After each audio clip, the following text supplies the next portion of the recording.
Как быстро разжечь костер в полностью сыром лесу? Все тает, все капает. Сухих дров не найти. Собираем всю доступную бересту.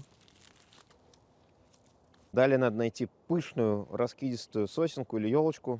Здесь внизу ветви остаются более-менее сухими, и здесь мы берем дрова для растопки. Берем колышки, формируем полукруг.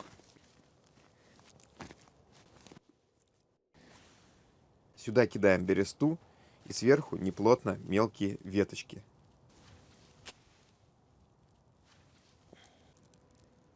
У нас получается естественный поддув, не приходится напрягать свои легкие. От этого уже загораются более крупные дрова. С легким геморроем, но все же удалось развести костер.